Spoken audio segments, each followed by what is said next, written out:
kind expressions of sympathy on my dad's passing, for the note from the board here. And it's just heartening to know that I have the support of all of y'all, and the friendship is just real meaningful. So thank you very much. I do appreciate that. So calling the meeting to order. Let's see, I guess first off, we need to, I'll ask, is anything that we need to add to the agenda at this time? Nothing, I think, that's not on a new business. Anyone have anything else? No? Okay, I'm going to ask someone to make a motion that we approve the agenda as submitted. I'll move that. Thank you, Chris. Okay, Sharon. And Can we pause for just a Yeah. second? oh, we got- Garrett is connecting telephonically, so I've got Garrett on speakerphone. So I just want to check on Garrett. Can you hear us? Good morning. Garrett, I don't know if you heard me. I just asked if anything needs to be added to the agenda. If not, we are getting ready to approve the agenda. Chris just made a motion. Sharon seconded it. All in favor, aye. Aye. Any opposed? No? Okay, and I heard you on that one too, Garrett, so we're good. And I'd like to get a motion that we approve the consent agenda consisting of the February 23rd, 2022 regular meeting minutes, the current pending deposited gifts report, and the statistical report as submitted. I get a, okay, Barbara, motion and a second. Second. Emily, second. All in favor, aye. Aye. I oppose. Okay, the ayes carry. And we're not ready to approve the collections policy until we talk about that, I believe. Right, it's under unfinished business. Right, I would say further down there. Okay, we're gonna jump right in. Public comment period. When we've got someone to speak, but we're gonna put them in a little bit later. We're not gonna do that quite yet. Any else? No public comment period. Okay, Scott, I'm gonna suggest, well, they're gonna wait for the vote anyway, so let's just go through it in correct order. We have Ruth? Yeah, Ruth, we could ask you to give the report from the Friends. If you can all hear me. We can. Yeah. So the Friends are getting ready for our first regular book sale. First and second of April. Unless we hear otherwise. We had an overwhelming response to our book drive. So we're asking curious to get. Are finishing our fiscal year in this month, so by this month, we will get all our expenses paid and it's looking like it'll be in the- Excellent. We are also getting ready to publish our winter spring newsletter. So that should be coming on next week. And everybody can do that. Unless the cast, unless they have not. Getting a postcard out for the sale.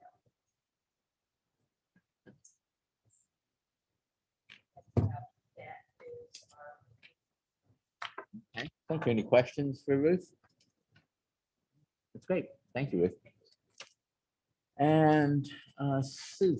Susan's not here, so I'm gonna. You can do the foundation, She's okay? giving me a report. Great. So this is the foundation update. The 3-Ford retreat is rescheduled to Saturday, May 7th from 9 a.m. to 12 p.m. in the main library auditorium. The event will be in person. I think we sent out an invitation last week. You probably received an email from Susan. So please respond to that, and I look forward to seeing everybody on the 7th. Grant activity and partnerships for this quarter. So RVA Reads returns to classrooms in April. So that's big news. So that'll be great. Mrs. Crump will be in classrooms distributing books. Financial literacy and be doing financial literacy month. Books highlighting financial literacy have been purchased in a partnership with Virginia Credit Union. Ms. Crump is seeking volunteer readers for the program. If you know someone who may be interested, let Susan know. A grant request was submitted to the James River Garden Club in support of a pollinator garden at the West End Branch Library. Cheryl will be giving a report on all the work we've been doing at West End, North Avenue, and Broad Rock. And then lastly, the Daily Planet Health Services mobile unit will be at the Belmont Branch Library, March 28th from 1 to 4. That's a grant-funded program that we have received from National Medicine, Library of Medicine, I believe. So that is all we have from the foundation. Excellent. Any questions about the foundation? I do have one question. In terms of that mobile health service, will it continue after that date? That's what we're hoping. This is kind of the pilot of it, and we're learning from what people are needing on it. Okay. COVID kind of pushed vaccinations into it that really wasn't planned. So, but vaccinations were something were needed, so they adapted and did that. So this has been kind of the pilot of it. We're hoping that we take that information, determine what people are seeking, and then tailor it going forward. So that's the plan. So I think we're going to do, I believe a report is due in July or August, and that's when we'll make a determination for how it will proceed after that. It's been fairly successful. We've had our ups and downs with it. But they have helped some folks. Okay. Let's move on to the administrative reports and the director report, Scott. All right. The only thing I have to add to the report that was in your packet was we are restarting the COVID test kits. VDH has apparently gotten some test kits, so we're distributing those at North Avenue, East End, Broad Rock, and Hull Street. They identified those locations as higher positivity in COVID, so they're distributing them to that point. So if you know people who need tests, have them reach out to those branches. And I want to read a communication I got from the Public Art Commission. This is from Miss Susan Glasser, who's the Secretary of the Public Art Commission. And I'll just go ahead and start reading it. The Public Art Commission would like to, and this was on February 24th. So the Public Art Commission would like to install a work from its public art collection at the library. The thought was to install it in the special collections room on the lower level. The work was originally commissioned for the Landmark Theater. The theater was renovated into the Altria Theater. The work was removed and has been hanging at the Branch Museum since then. The Branch has now requested the city install the work in another city property. The chair of the Public Art Commission and the artists Catherine Roseberry and Rob Womack toured a number of facilities around the city, and they all agreed the library special collection was an ideal location. The artists, collectively known as Coloratura, are remarkable artists and are included in the permanent collection of the Smithsonian American Art Museum, as well as numerous private collections across the country. You could read more about it and see the images at the link below. I've put the images up there on the big screen. The pack would, of course, cover all the costs and arrangements involved with professionally packing, delivery, and unpacking and installation of the work. Let me know if you have any questions or need any additional information. I look forward to hearing your thoughts. We appreciate your consideration of this request. Best, Susan Glasser. So since that date, I've had a conversation with them. They've explained how this process would work. The artist contacted me, Mr. Womack and his wife, Miss Roseberry, I'm sorry, are here today, and they're very enthusiastic about this. So these are the images of the panels. I believe they're about, if you go to the top, the size of them is, I think, 5 by 6 feet. 5 feet by 6 feet, just 60 inches by 35. This is, I think this image is from the Landmark or the Altria. Jonna, can you show them the image of where they would hang in the special collections room? We've taken a picture of that. So they would hang on that red, that red wall. So above that red wall. And I believe they've measured it and it'll fit there. So. We want to just let the artist speak for a minute. Thank you, Mr. President. Mhm. My name is Rob Womack, and my wife is Catherine Westbury, and together we were Color Toronto. And we have done paintings on furniture for nearly 40 years. We are Richmond artists, and we have actually some great success. I'm in the permit collection of Smithsonian, the Renwick Gallery, and I have received a National Endowment for the Arts Fellowship. I received 2 Virginia Commission fellowships. Our work has been written about internationally, and so we feel that this is a pretty significant piece that we did for the Percent for Art program in 1994. At that time, the Percent for Art program was still in an experimental stage, and it was based on a program in Atlanta that had a similar program. We received the commission. There was outreach, and I think hundreds of artists applied. We received the commission, and so this was installed in the Landmark Theater in 1994. In the meantime, the museum, or the theater, went into a different tenant, and they removed the panels and put them in storage in the basement. Then they replaced our artwork with a wet bar, our cash bar. And so it was a money-making thing for them. And so our work, the Public Art Commission was not notified. We were not notified. It was just done and tossed in the basement.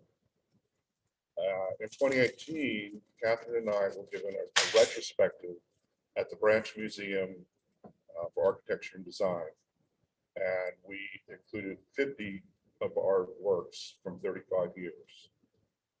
Including, we were able to get the panels out of the basement of the building and install them in the Branch Museum. It was very well received. People were saying, what happened to this? Where has it been? And it just seemed a really tragic thing that this work that had been up for nearly 20 years, a whole generation of Richmonders have seen this piece.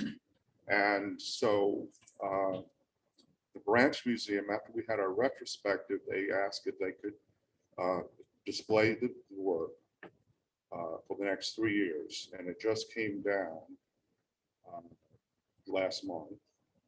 And it's packed away now in a storage facility in Petersburg. Ashley Kistler of the Public Arts Commission and I went around Richmond. The theater totally refuses to bring the piece back. So Ashley and I went all over Richmond looking for a place that could be installed. And we looked at City Hall, which I thought would be an awful place for something like this. This is a very magical, enchanting piece, and it's not the right venue. We looked at Main Street Station. There wasn't no wall that was big enough in the building. It was a nice location, but it just wasn't a suitable place. And we went here and looked at the Special Collections Room. And I explained to Ashley that I really liked this site, even though it was far less public than anywhere else we had looked at, because it seemed like an archival place for the artwork that would take care of it. And yet people who were really interested could see it. And so, and I also told Ashley that the Richmond, this is our home, Richmond Library, for all of our career area, was where we came when we researched the work for every piece we've done. Our work is very art historical. And when I received the commission to do this, I came here and spent weeks here pouring through images of operas and circuses and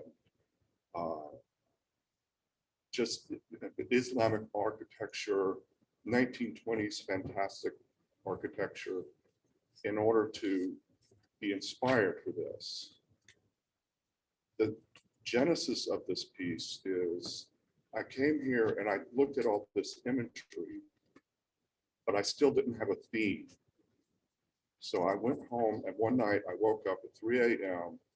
and I saw the image of what was then called the mosque floating in a crystal ball. It's the center image on the bottom here, being held by a magician's wand. So that's the building in case it's a magic act.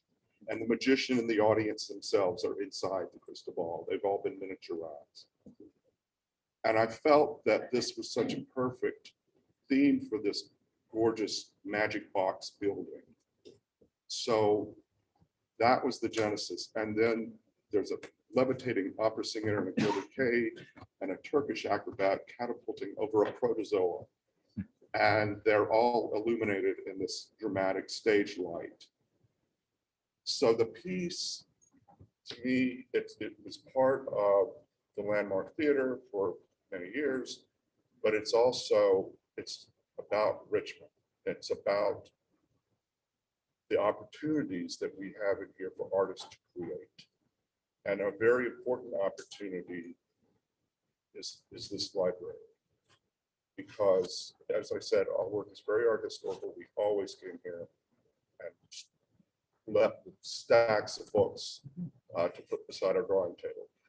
And I think that this piece in particular, I think it fits because of the magical character of the piece, but also because of its genesis, how it came to be, was very much through having access to a wonderful library like this.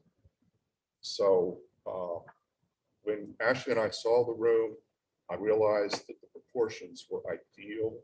The wall is plenty large enough. It's raised and elevated. No one would be able to touch it, although it's done in oil-based enamel paints. It's super durable. It was in the mosque building for almost 20 years, and it was in a corridor where anybody could touch it, and there's not a scratch on it. So it's very durable. The Public Arts Commission would be totally responsible for its upkeep, its installation, its insurance, everything. So this really wouldn't cost the library anything that I can foresee. So that's why we're hoping you will consider giving the Conjure Reveal a home. Thank you. Yes, Oh, any questions? anyone, questions? You mentioned upkeep. What does it need? It needs nothing. When I pulled it out of storage from the basement of the theater to take it to the branch, it was pristine. It's still pristine.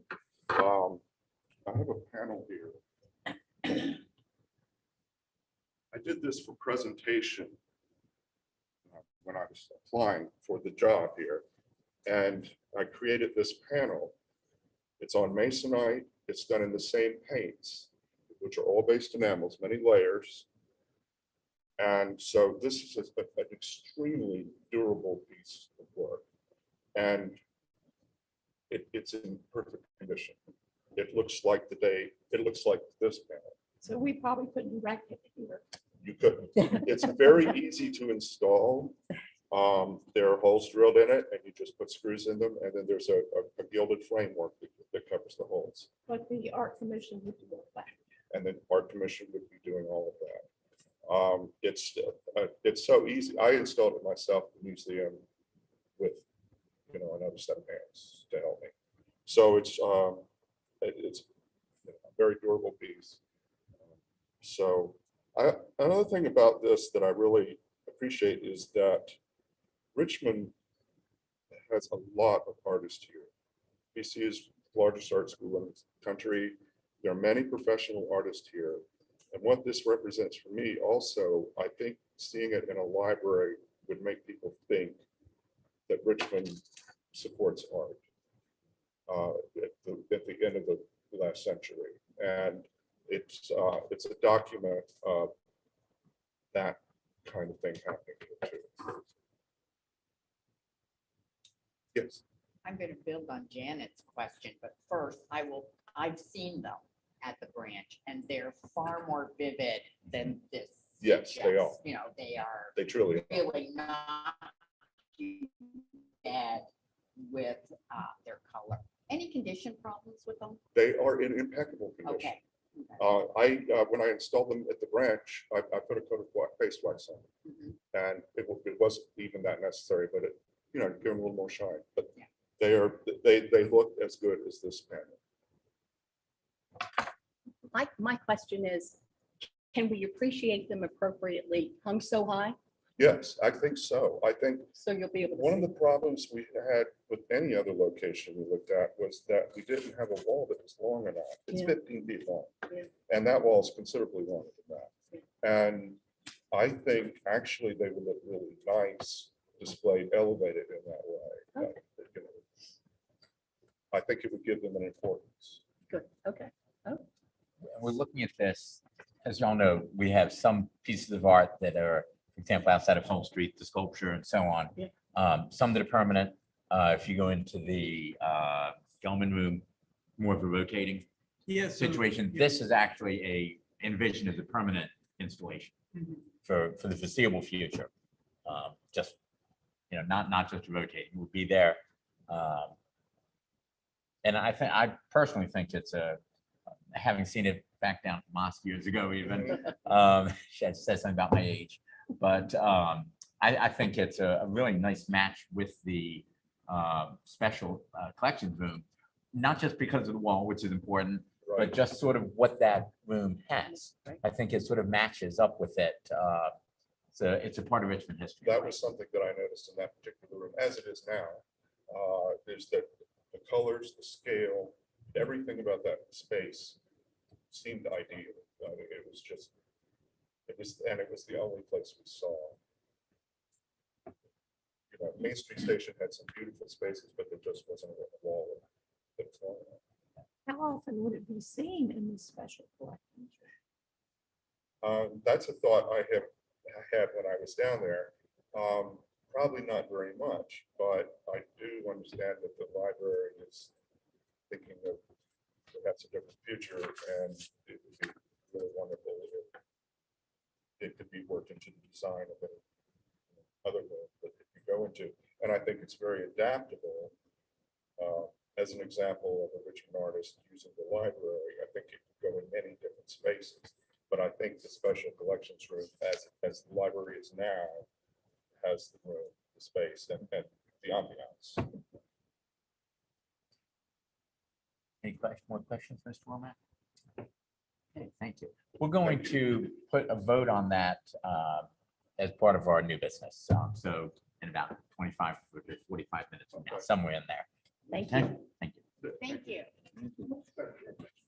Okay, Scott, more things on the chairman or the director's report? I believe that's all I have, unless there's any questions about my report. That include some of the things we'll go over in the committee reports. From a chairman's perspective, I don't have a report today. I think there are issues under each of the, at least finance and facilities that I may want to weigh in on, but and definitely when we get to Chris and the discussion of advocacy, I think anything I would say is part of all of those. So let's just move right on to Scott filling in for Garrett, or is Garrett going to speak on finance? Garrett, are you there? Can you all hear him? No. No. Not really. Are we up all the way? Go ahead, Scott, since you're there. How's Oh, that? that's good. Is that better? Go ahead and speak, Garrett. Can you guys hear me now? Is it better? Yeah, it's a little better. I can. I don't know. Emily, Chris, can y'all hear some? Not really. Emily probably can. I'm a bad hearer. I do. Okay. There's not that much to report in the packet. There was the budget. Well, there's big things to report that the city has proposed an increase for our budget going into FY23. And if you turn to page 23. starting on page 19, you can get the table of what the city has proposed.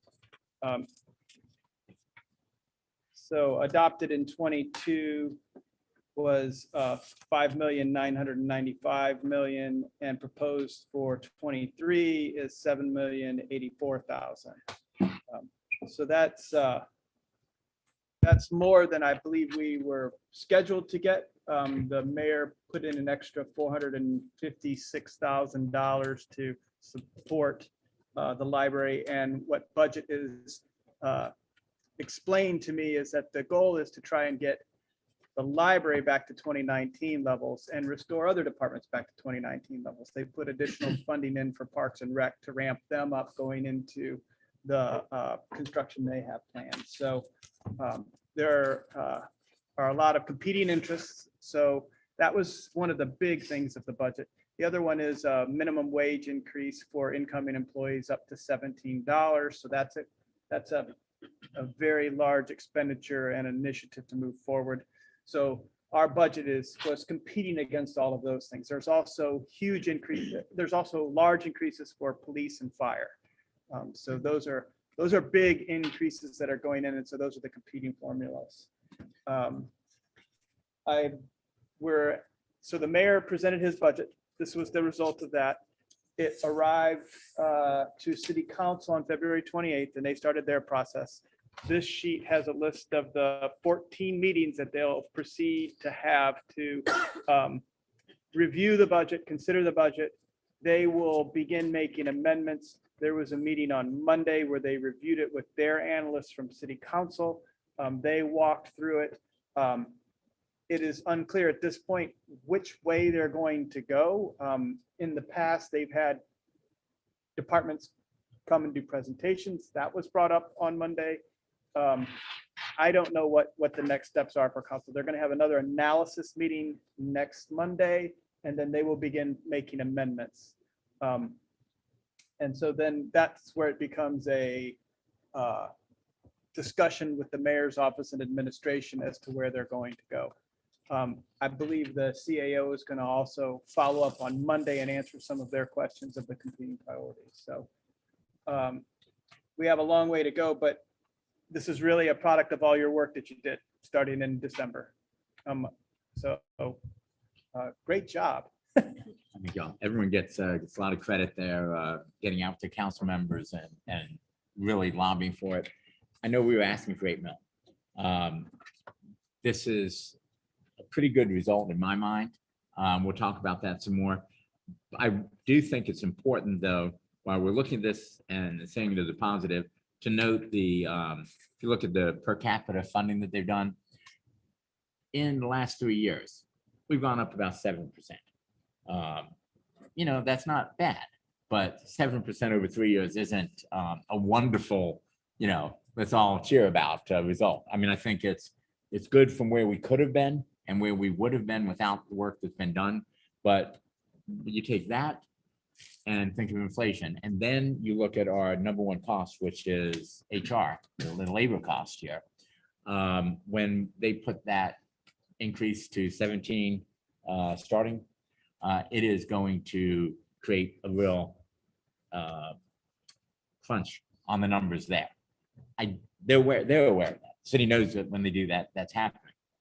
But it's something that we need to be aware of as we talk about what we can do with this additional money and going forward, and hours and accessibility and some of those kind of things that we all have concerns with. Other things on the budget? Do you have other things? Okay, I'm going to mention a couple of quick things, if just because we haven't done this as much in the last couple, and I just thought it would be worthwhile to quickly touch on. If you look at page 17, a couple of things that stand out to me that I wanted to mention. Scott's given me some answers on, and I'll pass them along to you. The law library is one that grabs my attention very quickly because it's less funding than I thought we were getting for the law library. And this has been the perennial concern of the law library since before I came on the board, probably before Gail came on the board. We're still working on it. The auditors keep saying we need to fix it, and we keep saying, yes, we know that. you need to fix it because it's not our numbers, it's your numbers coming to us. I've made the push that if there's a question on that, that we stress to the city that we need every penny that we think we should be getting. And we pull that any more that we can in, because what they've done last couple of times, they've reconciled the special funds, is they've written off any differences. So, so if they give us more than we're supposed to get, it probably is to our benefit. If they give us less than we're supposed to get, we're unlikely to ever see it. So that is one that I just wanted y'all to know as you look through, because it caught my attention.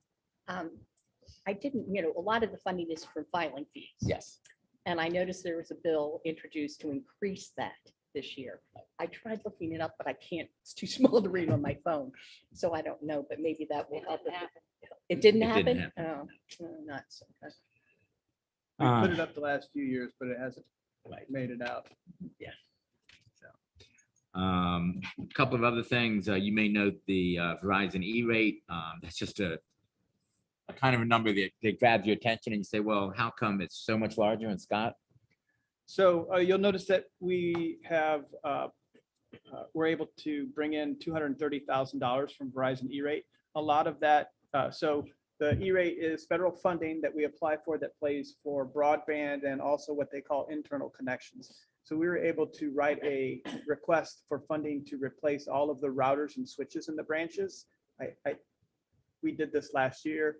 That was about $180,000. So we were able to purchase that equipment. DIT installed it. We saved the city about, so it was, the total cost was about $215,000. So we saved about $190,000 in that whole procurement. So that's where that funding went and paid for that installation of that equipment. And then the other part of it is broadband that's collected. So the city pays for internet connections. So if you ever pay, when you pay your telecommunications fee, you'll see a little tax on there that's for broadband support. It goes to the E-rate and that supports broadband for schools and libraries. So we are able to get funding to support what the city pays to make our connections to the internet. For the city of Richmond, that funding is based on school lunch, and we are at about a 95% reimbursement on the amounts we pay out for broadband. So that's where that's the primary source of those dollars. And we do pretty well at recovering those dollars from the federal government. So it comes into special funds just the way we collect the law library funds. Okay. And two final things. I'll point out that the headers at the top, the fiscal year 2021 budgeted actual, those are actually 21-22s. And knowing that, you'll also notice overdue book fines, 66,000 budgeted and nothing collected. That's because we eliminated that. Really should have been taken out of the budget for this year, but it's not a concern. It will not be in there in next year's budget. Anyway, those are just a few things on the finances that I saw that I just wanted to sort of point out and clarify for anyone who had the same questions I did. Okay. Anything else on the finance? Okay, and we'll move on to Janet for the facilities. Well, there's a big idea out there, and I recently had a nice experience. I saw a friend I had not seen in a long time, and she did not know that I'm on the library board. And we were chatting away, and she said, "What about that new library plan?" She was very excited about it. So I just wanted to share that with you. And with some time passing, 70 million doesn't seem like that. Yeah, at the foundation, we did what would the renovation, the 1972 renovation be? It was about $8 million. Somebody pulled it up and said, well, that would be about $56 million in 2022 dollars. So we're not out of the ballpark when we have that estimate. But we're adding a lot of value Correct. to the structure. Right. And there'll be, I'm sure, lots of discussion about this at the 3-board retreat. Yeah, the architect will be there. I think that's gonna be. Yeah, they'll be there to present the images and answer any direct questions. I think some of you came to the meeting. I appreciate you all coming. We had technical difficulties in the beginning, and I apologize for those, but I think we got it going by the end. I feel like the images that were presented, we got some good questions and some great feedback.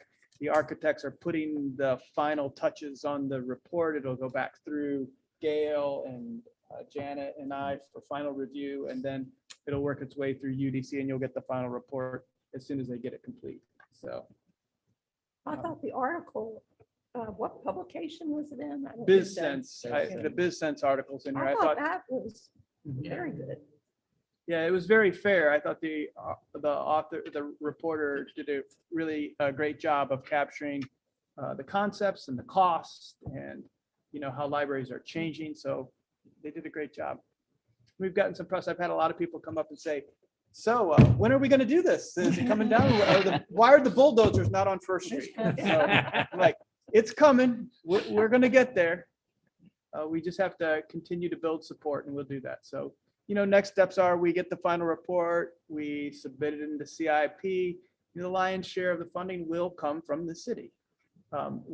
These projects only work as a public-private partnership, so we'll go out and fundraise, and I think we have a lot of opportunity to raise dollars to support it.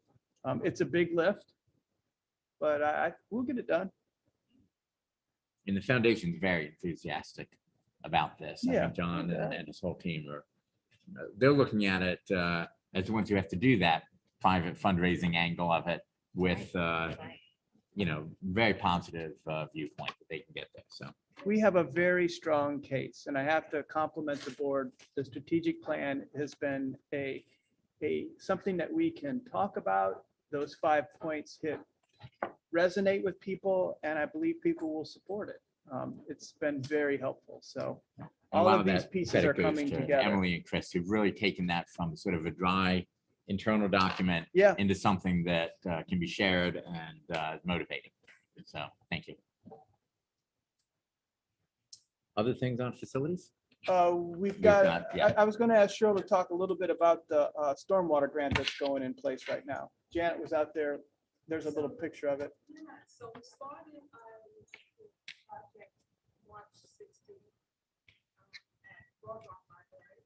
It's actually taking place in three libraries, Broadwalk, West End.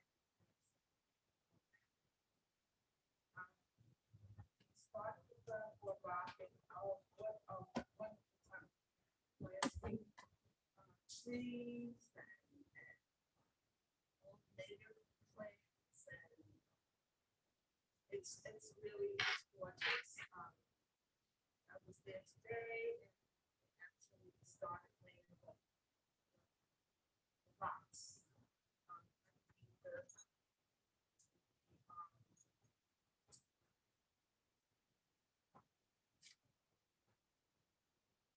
The drains. Thanks. In front of the drains.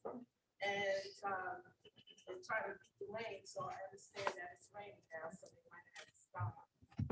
Well, that we also have volunteers out here.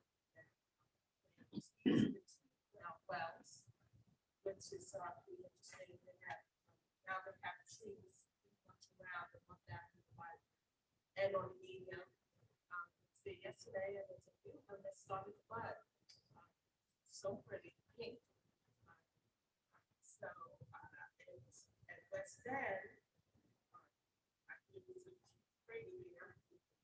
That, they're making their trenches now. And we still need volunteers. March 30th, I understand, that we're gonna have another session back at West End Library. But anyone is interested in volunteering, please go on page 6 that you can reach out to the James Wood Association. They're recruiting. Because we still have many more classes.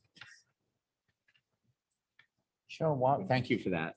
And thank you. And I know Jana also, I think, was over planning and some of the other staff members. So thank you all for putting some of your sweat equity in there. Any other things you want to talk about as far as facilities in general? Any of the other things? Everything's going okay? Everything's going okay. Sometimes, it's a day-to-day situation. We have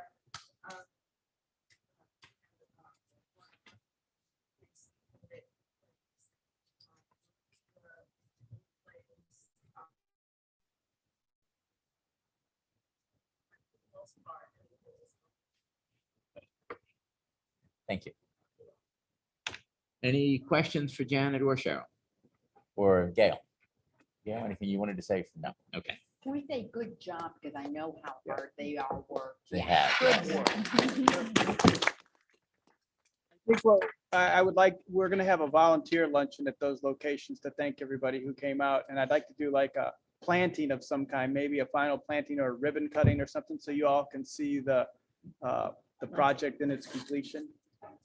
We've been working on this for 3 years, and it's been one of the first really green projects that optimizes stormwater for the city. So RVA, H2O, DPU, James River Association, and the library really kind of came together on a project to, address green infrastructure in the city of Richmond. So it's one of the first ones that's really going off, and the branches are going to be really gorgeous. The plants that are going in are just very high quality, and the landscape design, I think, is impressive.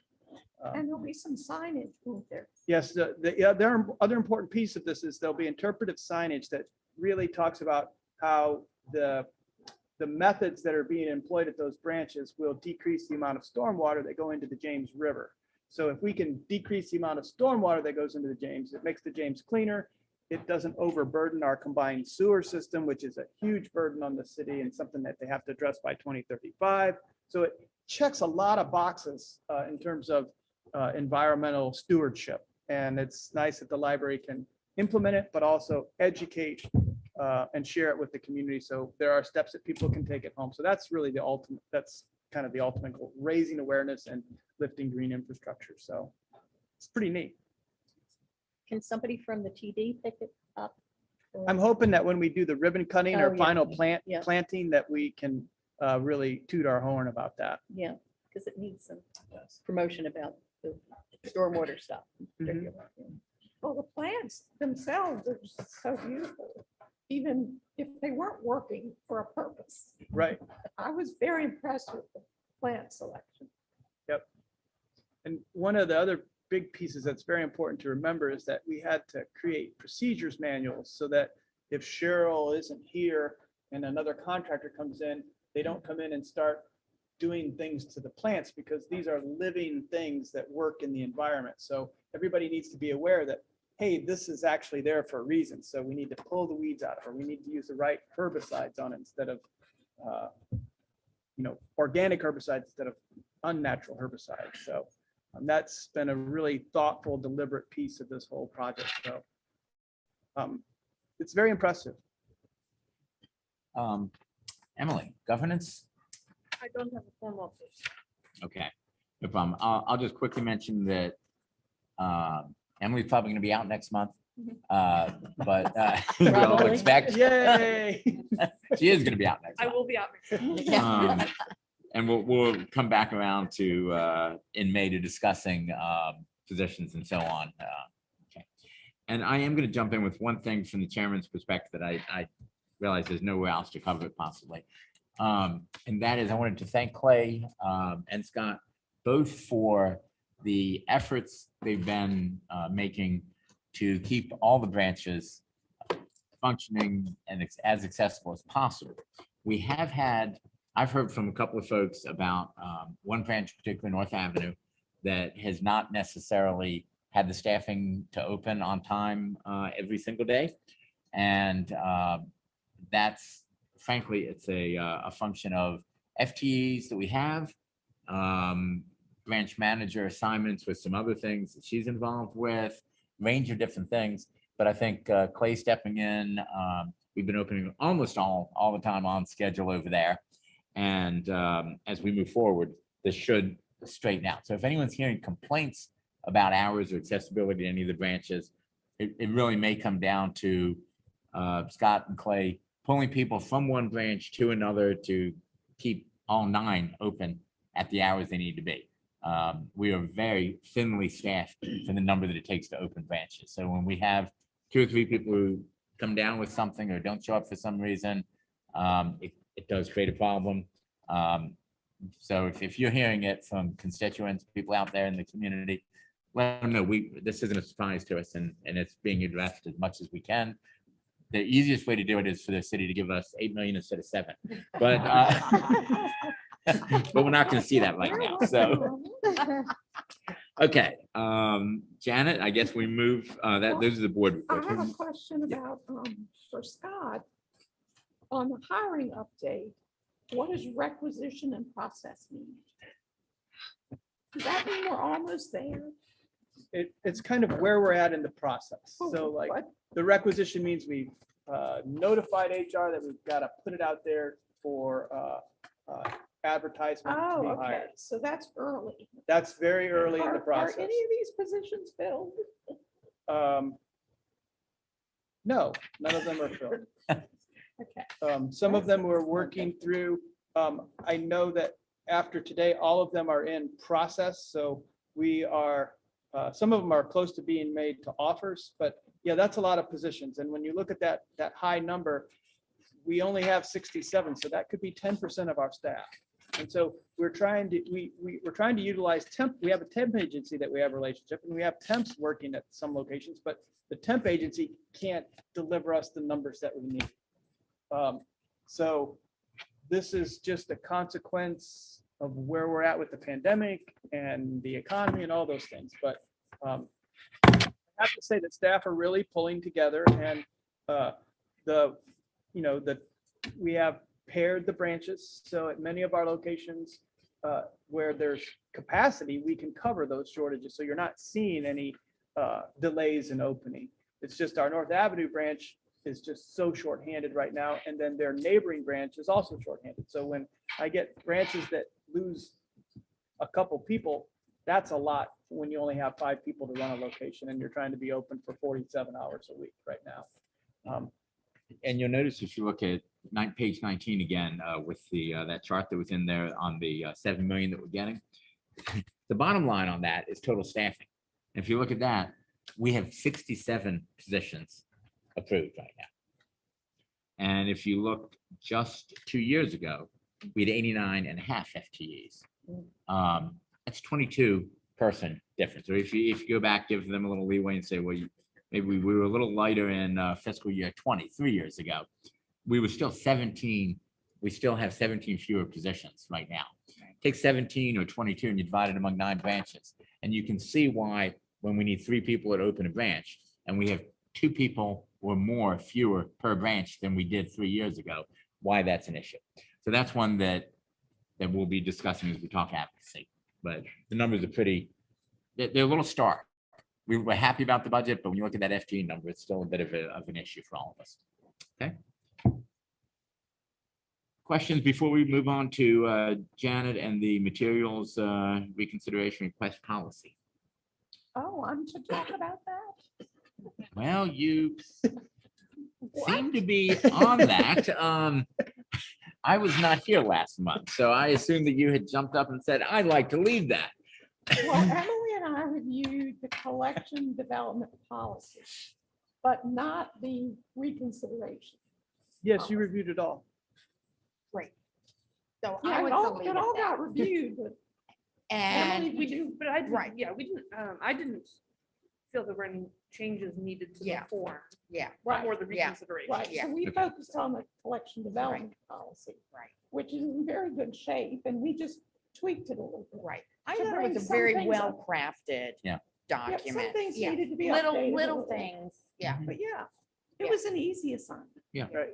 Well, I agree. Chris and I have talked about it, that it is a well-crafted document, so it needed minor changes. We do think it's important that these be What it reviewed. needed was to be reviewed in 2022. Right, it just needs a routine review, yeah, That's what it needed.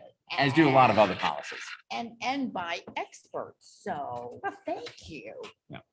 So they served as a little task force that reviewed it. we discussed it. I answered questions. We made a couple tweaks. So in the packet is the results of what Right. they've done. Right. And so something coming out of committee is a recommendation from the committee to Right. be approved. Right. So I Up hope for everyone's had it, approval. right, has everyone had a chance to read that? Janet, Chris, Emily, anything you want to highlight? Or are we at the point now we can say, we've all looked at it. It looked, I mean, personally, it looked great to me. I thought it was very comprehensive.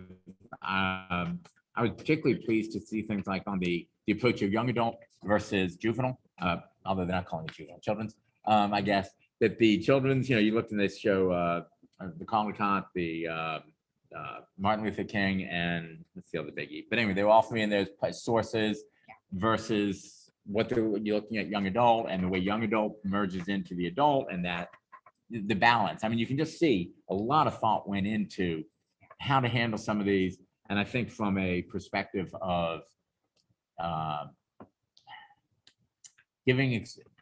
of not being censored, maybe if I can put it that way. I think it does a good job of making sure that we are really meeting the needs of the whole community and recognizing that there are going to be things in the library that some people are going to be offended by and that many of us might not want young children looking at, but that we expect people to exercise reasonable responsibility for their children when they're in the library and so on. So I really think a lot of the things that we're hearing out there had been addressed here and that we've headed off or avoided any problems with that. So any And thoughts I y'all looked wanted to at make? ALA's recommendations, which was pretty detailed. Yeah. And whereas I have no knowledge like Janet and Emily, I just went through the list Yeah. and made sure that everything that they suggested we have Right. was actually there. So we're not only compliant, we are state of the art Yeah. with recommendations from ALA. So if there are no questions, I'm going to ask that, I guess we have to take a vote on that with, Yes. we need a motion to approve it as revised. I move that we approve it. Okay, as submitted, Chris. Do I get a second? Second. Okay, Gail. All in favor, aye? Aye. Opposed? Thank you, Garrett. Okay, so that passes. Okay, then we'll move on, Chris, to your advocacy discussion. Yay, yay. So I'm going to go very quickly over what has happened, which we all know, but I have to add my pat on the back to Scott and Bill's. Then I'm going to ask Scott to talk about if we get this amount of money, what can we do with it? And I think Bill and I have both asked him to be very conservative. So we see where we can stand vis-a-vis where we want the library to go. And then I want all of the board members to weigh in on what do you want to do next? Do you want to fight to make sure we get this? Because you can never assume anything. Do we want to push for a little bit more? Do we want to push for a lot more? I think this is something we have to come to a decision as a team. And so we'll be looking for your input. Sound good? Perfect. So as you know, Bill and I talked to the administration. We wrote letters to the administration. Both he and I don't think that helped all that much. We think it was a good thing to do, but we don't think it was all that helpful. What we do think was enormously helpful was the outreach from all of you who actually contacted your council people. And we think that because we have proof at the pop-up meeting that was held on very short notice, we had 4 of the council people say, this library budget's not, yeah, you got to do better with that. If 4 hadn't said that, I am fairly certain we would be back in Portland. We're not in Richland yet, but we'd be back in Portland. So my big hurrah, hip, hip, hooray from all of you, and I include myself because Gail and I worked on it together, for all of you who did the outreach. So thank you. Scott, tell us what we've got if we get this new budget. So we would get an extra $460,000 on top of what they originally allotted us. So that additional money would go towards additional of the, remember when we were talking about the 67 positions, we would be able to add positions to increase access. So first, we would go after part-time positions, which those were a piece that were pretty much eliminated in our budget. Those part-time positions help us get the door open, man the desk, and add hours back. And so we would add evening hours back. We would look at adding hours possibly in the morning. We've had some branches that have asked to be open earlier, 9 a.m. instead of 10 a.m. So we may pilot that, but restoring the evening hours is first and foremost. Right now, we have very few. I had to do a report to the state library that said, how many hours is your library system open after 5 o'clock? Well, we're open essentially 1 hour at every location. Well, that's not acceptable. So moving that time ahead so people can return to the library is really important. So that's going to eat up a lot of that 460,000. The other piece that needs to be restored is cuts that were made to our book budget. We took a $65,000 cut to our book budget. So that needs to be restored and increased. So back of the, that is just simple math, about 280,000 for the part-time positions added to what we have now, restoring the full-time positions. That will move that FTE and employ our funded positions up. So collections, hours in the evening. Do we have to fight with anyone to get those positions, or is that if we have the money, we can do it? If we have the money, we can do take part. The budget department is doing something called position allocation meetings. So we have meetings where we talk about what positions are open, what positions are funded and unfunded, what are the priorities, and we discuss those and fund those. So as we get these dollars restored to our budget, we'll be able to restore the positions that were not funded based on the dollars that we have. So that's how we'll proceed. So we would ideally go from 67 to Hopefully 75. 70. And part of those would be the part-time people that That's were right. eliminated last year. Right. So it would be body. So a part-time is a 0.5. So that Okay. would add more people to each Yeah, location. Okay. And then do you have a number for how much we can put into collections? Collections, Not I would, 65, but, it would be more than 65. More So than I would move 65. that to 85,000 to Okay. start with, okay, and then go up from there, because that would move us forward, do about a 3% increase over the 19 time period and get Okay. us back.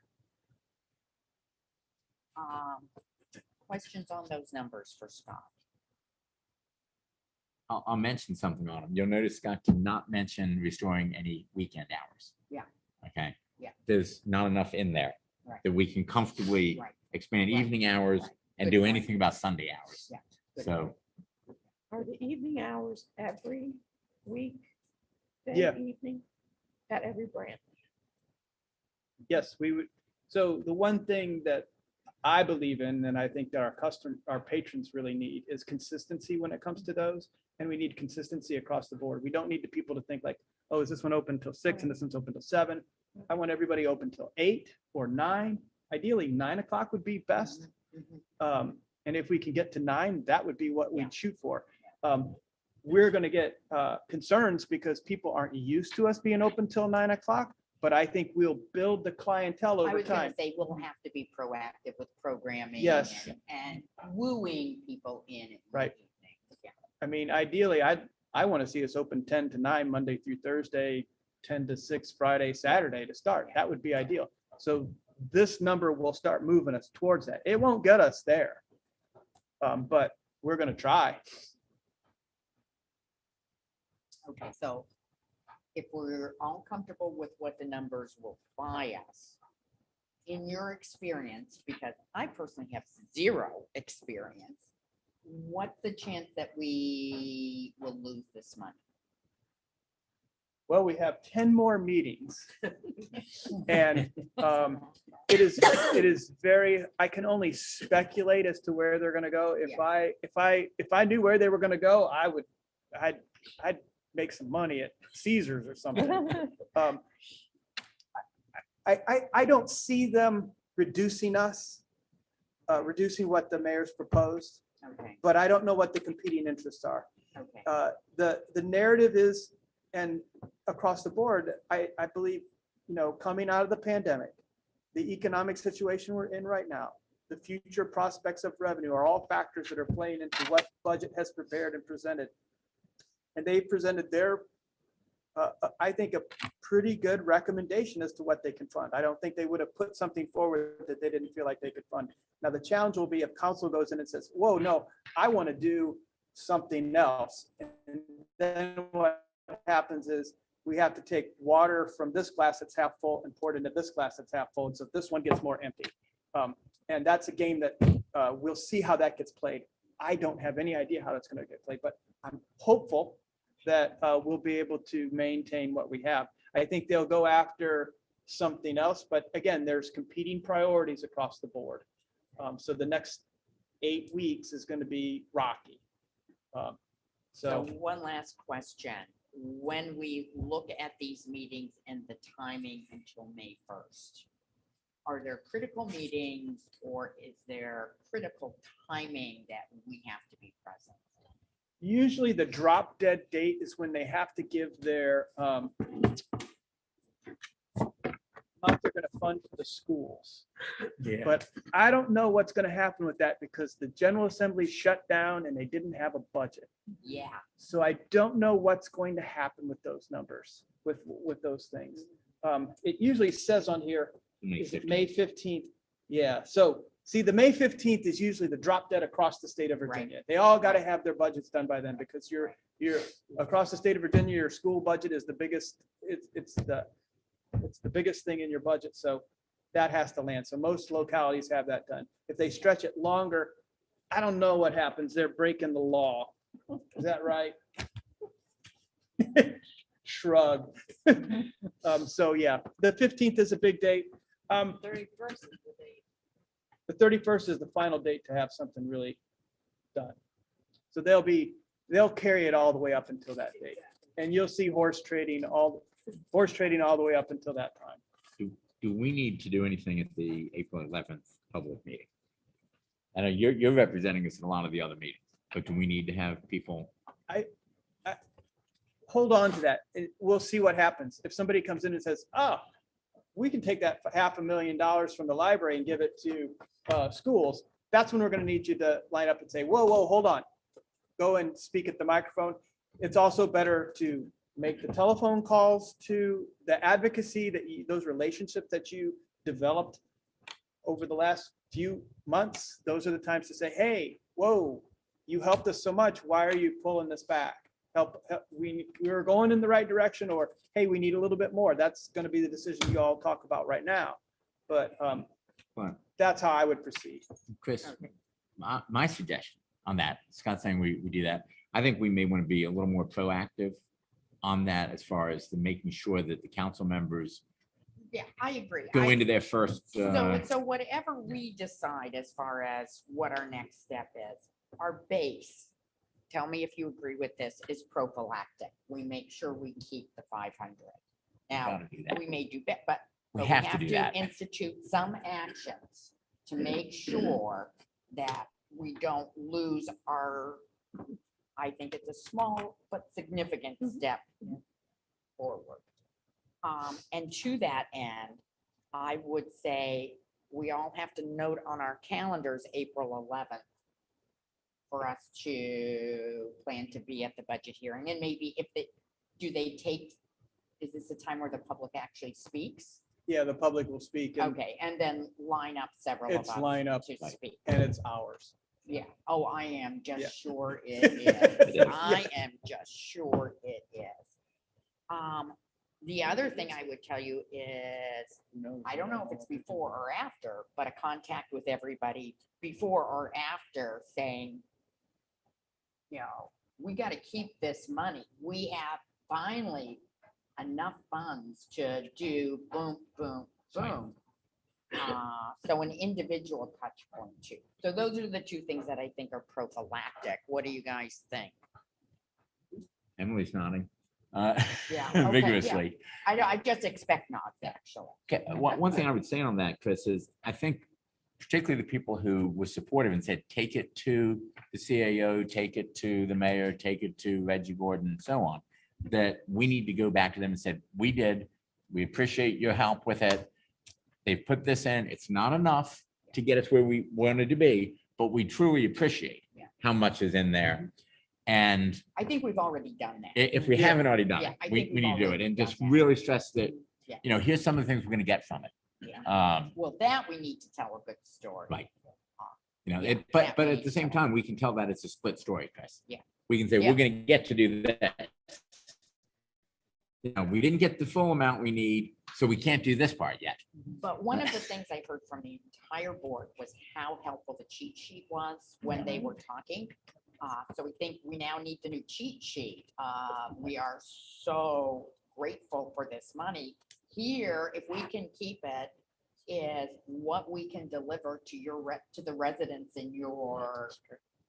And I'm going to assign Scott with that job. I'll work on that. That was helpful. Actually, I can't. That Bill you has to assign you. No. If Bill should assign you that. go You can assign Scott. You're fine. And I'm glad to see it being assigned to Scott because Scott and I So worked together so on the we- last we one need a and cheat this way he has to sheet do before the we first do draft. round two. So, Yep. if we were to write letters to the editor of the sadly dwindling newspaper, would that be now? I April would 11th wait, is let's, coming up. I would wait and see what happens. Follow the proactive approach and, But we could go ahead and write it now, just not send you it. can. There you go, Yeah. Jana. Some There of you this comes down to what Chris already has said, that we've got three different approaches. Do we take what we've gotten, reinforce it, lock it in, make sure it doesn't go anywhere?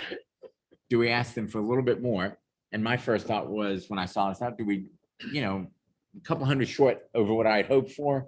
But, and the third is, do we ask for even more?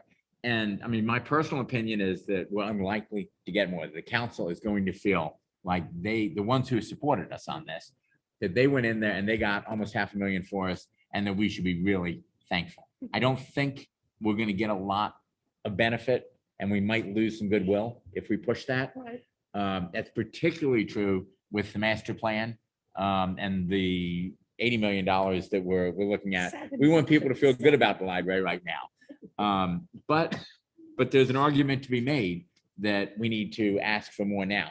My feeling is my vote would be that we lock in what we've gotten with supporting, as Chris put it, prophylactic. Let's make sure nothing degrades that. And then we look at June 1 as when we start the campaign for next year's budget. That we just started this late enough, maybe that, and with COVID and with all the confusion in the city, that maybe this year we should just be saying, given what we could get, we were very lucky. I don't know. Other thoughts? Do anyone think we should go in there and say, wait, we like the 500,000, but you really need to give us 3/4? No, I think we should be I vocally don't know if you're gonna hear grateful. me or not, Bill, but one thing I was gonna add, I 100% agree with that. I think, considering where we were able to get compared to what they were willing to give in the beginning, I think that it may kind of backfire if we go in and request more at this time. I really am very much supportive of the idea of sending notes to say thank you for what you were able to, allot the budget for us going into this next fiscal year. And then I think, to your point, starting with June 1, I think we can have that additional conversation then, but I think right now, I think we should just really focus on locking in what has been allotted in the mayor's budget. And when I say June 1, I just said that because the budget should be locked in then. That may actually be, August 1, because let the budget get in place. Let's put some of the expanded hours in and things, and then let them say, gosh, look what we've been able to do. Now, if you give us another $1 million next year, we can really fix things. Barbara, how do you feel about that? I definitely support that idea because I think we definitely have to thank them for what they've done and for the support. And I think the fact that we made those kinds of outreaches, I think it was rewarded. And I think it kind of opened their eyes to what we took for granted that everyone knew, but I think letting them hear that, Richmond citizens are having to go to other localities because we are not available for working people or for people who don't have transportation to get to some of those localities. So I like the idea of we've done it, but doing it again, even thanking them, and then looking at having the cheat sheet of what it is I think when they hear tangibly what we can do with the amount of money that they're proposing for us, I think that would be important. So that cheat sheet's coming up again and again. It was helpful. We It was need very that. helpful. I don't think it should Chris, be when do we called a need that cheat from sheet. Scott? It's a Next one week? pager. We call them We- one I think pagers we today. need- Everybody I needs a think one. We need you it. know, We got 2 weeks. We need it Yeah. early next week at the Yeah. latest, 2 weeks, ideally yeah. Friday or Monday, Friday this week, Monday of next week, something like that. Okay. Emily, what's your thinking? I'm just sort of polling everybody. Oh, just my thought was, be very grateful in a positive way, say that, we discussed in our meeting that we can do this with, this expanded budget won't get us Sunday hours, in a positive way, again, Right. saying that, but then also preparing them for next year. We're gonna be asking you again. Okay. Okay, Chris, I'm gonna pass. I'm happy to do whatever. you, this okay, board Brent? wants to do. I like the grateful. Initially, I was wanted to shoot for the $8 million, but after thinking about it, I like the grateful approach for now and hit it hard early. I've got to say, Sharon, I mean, Chris and I've had that discussion. Sharon, we'll get to you a second. And I said, I could be swayed either way on this one. So it's interesting that everyone's reaction so far. Chris, yours, Sharon, yours? I agree with being grateful Grateful. right now, but Yeah. also forwarding the cheat sheet, saying that, in the future, please consider for next budget. Okay. And Gail? Yeah, I think the grateful approach is appropriate now. One other thought about relationships with council. I took the opportunity to butter the toast a little more and send a thank you note to my council person about another issue and said, we complain a lot and we're grateful for you hearing our complaints, but it's good to talk about something positive as well. So. Good. So I'm only gonna make one comment. I wasn't gonna make No, a go ahead. comment, but now I'm gonna make a comment. What the library does is vital to every resident in Richmond. When we have longer hours, every resident has the opportunity to go and get literature, find information, learn, have their children read. These are core, important things that only the library does. We shouldn't be too freaking grateful. They're giving us money to do what's really important for us to do. Now, I'm fine with appreciating their activity. Yes. But really, we're important to the city, and if they're not willing to fund us, we're not telling our story of how important we are well enough. So, okay, you guys can be grateful. I have no opposition, but just don't be too grateful. Okay? We do That doesn't important mean we're work. not gonna activate for the next. We do budget important cycle. work. Yeah. We're important organization. It's time we make sure they understand that. And that's why we're gonna have our talking points. We're not calling it cheat sheet anymore, because we're not cheating. So let's remember, We do need more, but this Yeah. is just to Yeah. appreciate what you've done for us now and coming back to ask for more later.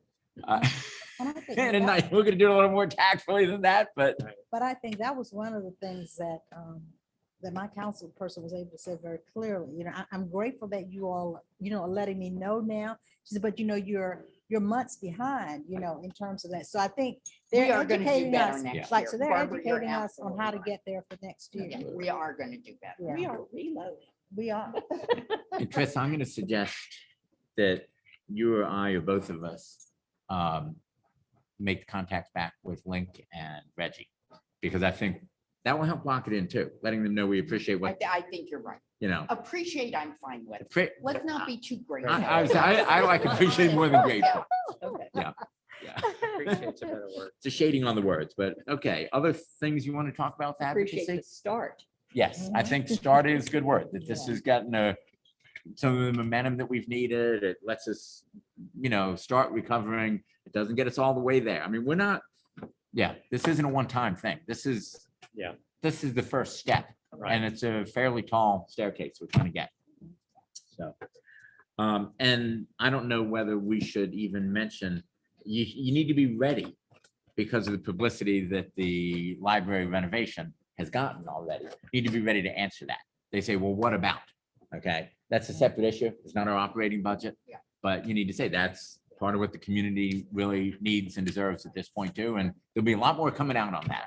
We'd love to have you come to one of our meetings and sit down and talk to us about it. And It's it's not an my, either or, you know. It's not.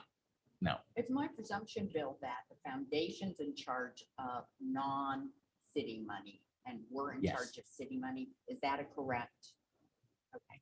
yeah, they're in charge So of next raising. year, not only do we have more work to do, we have more complicated work. Yeah. To do. Yeah.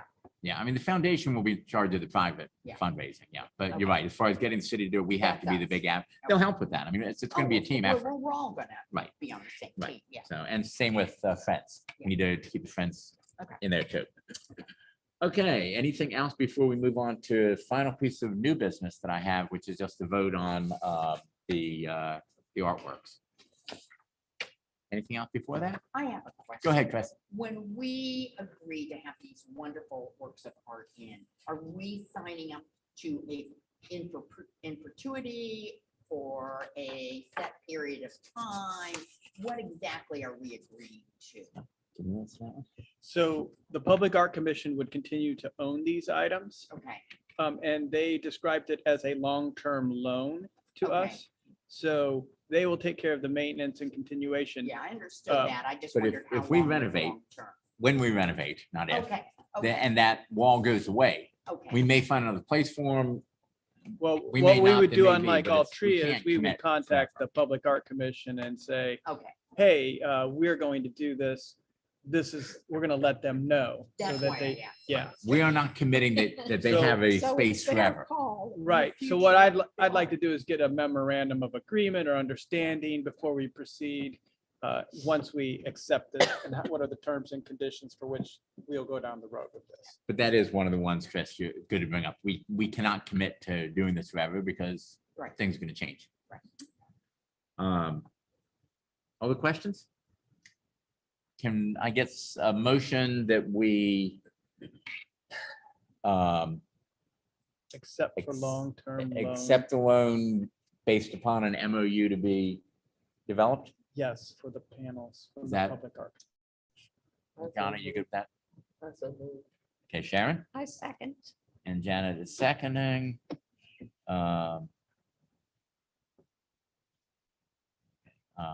All in favor, aye? Aye. Opposed? No? Okay, that passes. You're good. Thank you. We Garrett, look forward to it. Garrett was in the affirmative. Yes, he was. I got Garrett. Yeah. Okay. Anything else anyone wants to talk about before we adjourn? Can I bring up a point?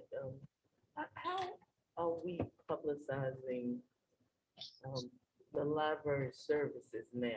I asked because I've been speaking to a lot of people, and the question I ask is, what do you think the library's purpose is? You know, what's it for? And they're like, just check out books, and I'm like, oh my God, is that all you think, you know, we're here for?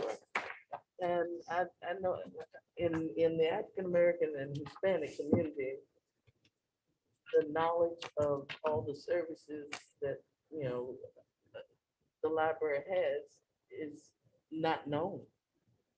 So how can we do a better job of getting the word out there of, you know, what's there? And in this environment of people, of the alternative work environment, people aren't going to work in an office. They're looking for shared spaces and meeting rooms and things like that. And the library has those. You know, and I know they're not being used, you know, the entire time that the library is open. So, you know, that space is available. Everybody doesn't have to meet at Starbucks, you know, they Yeah. come to the library, but they don't know that. You know, so how are we gonna do a better job of getting the word to the underserved, you know, communities and the business community of what we have to offer? That's something we work on all the time. We have a marketing plan and really that on a local level in our local branches, the library community services manager is the primary point of contact, really kind of leading that effort in those neighborhoods.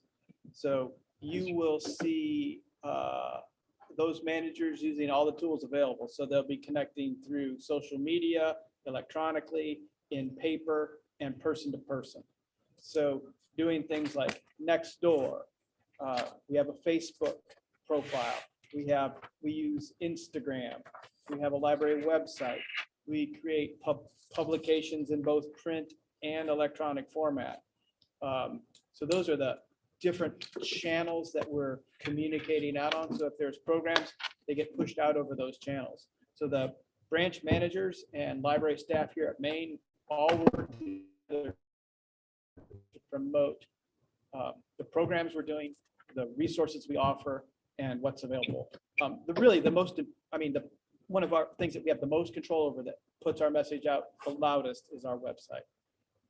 And, I understand everything is out there, but there are still people who are not tech savvy. And even myself, who, I consider myself, pretty good. I've gone on the website and tried to find what we offer, and it's been challenging, to get to it. Is there a one-page brochure or something, that lists everything that can be sent out? I look at Sacred Heart Center, for the Hispanic community. They will communicate it. The free press, I've never seen What anything in the about free in our press. utility bills? In our utility bills. Things like that. And what about buses? We've done Buses go buses. everywhere. We've done buses. Buses are very expensive. Utility bills might be a cheaper. Yeah, utility bills are bad. We've done that, but I don't know how successful that's been. All of these things we have done. I think what Sharon is saying. And I'm not saying that we're not going to do them again. They're all things that we've done. That is the ongoing challenge, is connecting with people who are in the channel of communication that they're used to communicating in. But I look at things like the circulation and usage, and in the door numbers for the branches that are in the minority, service areas, and they are lower. So something's got to be done to, to increase those numbers. And it's a matter of communicating with services, because the library is not just here to check out books. I'm going to suggest, I think our staff does a great job with the social media side. I Oh, think yeah. they've been doing a good job. I think that you're absolutely right, Sharon. And as one who comes from the school system, one of the ways that we can reach those, particularly the Hispanic families best, I think, is something that goes through the schools back to the homes, if we can. I don't know, but it seems to me that these are people who, they're not necessarily reading the Richmond paper, the TD. They're highly unlikely to be reading the free press unless they pick it up somewhere. That they're tend to be clustered a little more south side. It's hard to know how to reach them as far as publications and things, but that things are going home with them. So maybe that's something that we talk about advocacy. We can come up with a sort of an introduction to the library and tie it in with we're going to expand our hours, based upon, getting past COVID, new budgets come out. We want to let you know about our new expanded hours, that you can now come to the library at 7:30 at night and, work till 9 if you need to on something. So I think that Chris, maybe tie really well with some of the advocacy things you're putting together. I think Sharon brings up a really good point, though, It does. and you tied it together. When we go to more hours, we're gonna need to have more programming in order to get people to know Right. that. That's a great opportunity to do some fresh ways that are easy to find, whether it's we can figure that out, but Yeah. we can tie all these things together, and we've got a few months to do better. Yeah. So. As an example, I think the Parks Department does a good job of getting their name everywhere. The Parks Department does a fabulous So- job. Yeah. So they have a budget, I guess. They have a Well, they budget. just and they got have $78 people. million too. That's right. Yeah, they're a little more money than we do. But And it the is social- a the social valid media point. is great, but you already have to know to go to it. Right.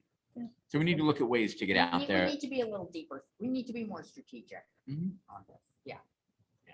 And we need to look at those underserved communities. I don't even know who, since Ray passed away, I'm not even sure who at the Free Press you go to, but I'm sure we could find, for example, getting something in there. The TD, once again, they've had a lot of turnover, Janet, since you were there, and people that I knew there, but I think we could probably, well, since your husband, I wasn't there. since your husband was there, since She's Paul was there, Mrs. Woody. you knew the people there. I have read the I just doesn't newspaper work there since for a I was a child. Yeah. so. So, but I mean, I think we Bonnie can, Winston. excuse me? Bonnie Winston. Anyway, okay. So I think we can make contacts with some of those people. I think we tie it to the positive news that we're expanding hours and new programs, and we can get out to some of that. But we are going to have to also deliver things to people who aren't reading the papers. Because, Yes. you know, if you look at the TD circulation, it's not getting to everybody in Richmond. It's a dwindling crowd. It is. And the Free Press, I'm sure, has some of that same issue But too. you can Just, read in the library. yes. Is so there a style weekly again? Online only. They've restarted it online, but Oh, it's they have online. only. restarted? They have restarted it with different staffing. I mean, I think. It's not there anymore. Yeah. Okay, we have run well past our stopping time. I'm gonna ask if there's nothing else. Jeff, sure, Sharon. What's going on with the RPL home newsletter? It's on hiatus. Yeah, Scott, can you tell us why the RPL newsletter is on hiatus? RPL at home, the Friday one we used to get. Yeah, we're just not doing it every week. We do it once or twice a month now. No, it just said on hiatus in the package. It's just less often, Oh, yeah, I guess, right? I'll look into that. Yeah, and I actually think once a week, maybe too frequent, that people sort of spam it or throw it out quickly because they're used to seeing it all the time, that if you see it and say, oh yeah, I'll get an update on this. I mean, you do it from the VMFA, we're aquarium members down at the beach, you know, you get it. If you get too much stuff from them, you just start ignoring it. If you get something once every so often, you say, well, let me hear what's new. So probably a good point. Anything else? I need a motion that we adjourn. Chris, and a second. Second. Okay, Second. and all in favor, aye? Opposed, no. We are adjourned. Thank you all. 27th of April is the next one, here again. Oh, all right. Okay, thank you.